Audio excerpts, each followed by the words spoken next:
ભાજપ શાસિત પાટણ નગરપાલિકાની અણઆવડત અને બેદરકારીનો ભોગ આજે શહેરના તમામ બાગ બગીચાઓ બન્યા હોય તેવું જોવા મળી રહ્યું છે। ત્યારે પાટણ શહેરના મધ્યમાં આવેલ ગાંધીબાગ આજે પાલિકાની ઉદાસીનતાનો ભોગ બની ઉજ્જડ અને અસામાજિક તત્વોનો અડ્ડો બની ગયો હોય તેવા દ્રશ્યો જોવા મળી રહ્યા છે। ત્યારે આજરોજ ગુજરાત રાજ્યના મુખ્યમંત્રીના હસ્તે ઈ લોકાર્પણ દ્વારા ગાંધીબાગ ખાતે સિવિક સેન્ટરનું ઉદ્ઘાટન કરવામાં આવ્યું છે। ત્યારે હવે પછી ગાંધીબાગમાં લોકહિત માટેના કાર્યો થનાર છે। ત્યારે ગાંધીબાગ વર્ષોથી અસામાજિક તત્વોના અડ્ડાની સાથે દારૂ પીવા માટેનું આશ્રય સ્થાન બની રહ્યું છે। ત્યારે પાટણના એસપી દ્વારા અસામાજિક તત્વોનો ભોગ બની ગયેલ અડ્ડાને નાબૂદ કરી લોકહિત માટેનું કાર્ય કરવામાં આવે તેવી નગરપાલિકાના વિરોધ પક્ષના નેતા ભરતભાઈ ભાટિયાએ માંગ કરી હતી। પાટણ શહેરમાં પાટણની નાગરિકો માટે આજે ગાંધીબાગ ખાતે સિટી સિવિક સેન્ટરનું ઉદ્ઘાટન થયું।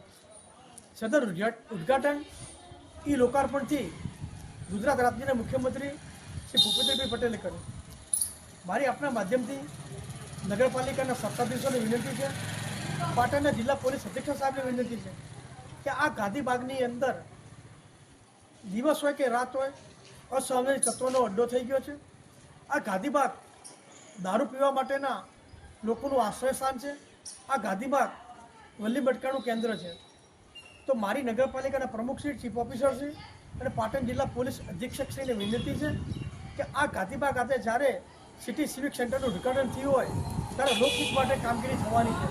એ પાટણના ભદ્ર લોકો, પાટણના સારા લોકો અહીંયા વેરો ભરવા માટે નગરપાલિકા કામ અર્થે આવવાના છે।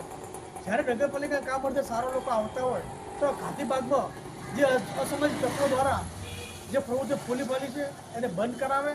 અને મારી આપના માધ્યમથી પુનઃ વિનંતી છે નગરપાલિકાના પ્રમુખશ્રી, ચીફ ઓફિસરશ્રી અને પાટણ જિલ્લાના પોલીસ અધિક્ષક સાહેબને કે આ ગાંધીબાગની ઓચિંતી મુલાકાત લે અને તેમાં જે પણ સખમંદ લોકો ફરતા હોય તો ગુનાહિત કૃત્ય કરતા હોય તાત્કાલિક અસરથી કાયદાકીય પગલાં ભરવામાં આવે।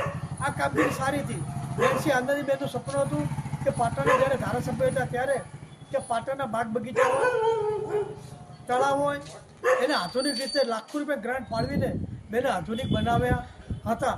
તો એનો જે બેનનું જે સપનું હતું એ કાયમી સપનું બની રહે અને ગાંધીબાગમાંથી, ગાંધીબાગની પણ તમામ બાગોમાંથી જે અસામાજિક પ્રવૃત્તિઓ આજ ખુલ્લી ફાલી છે તો પાટણ નગરપાલિકા પોલીસ તંત્ર સાથે મળીને એને બંધ કરાવવાની વિનંતી કરું છું।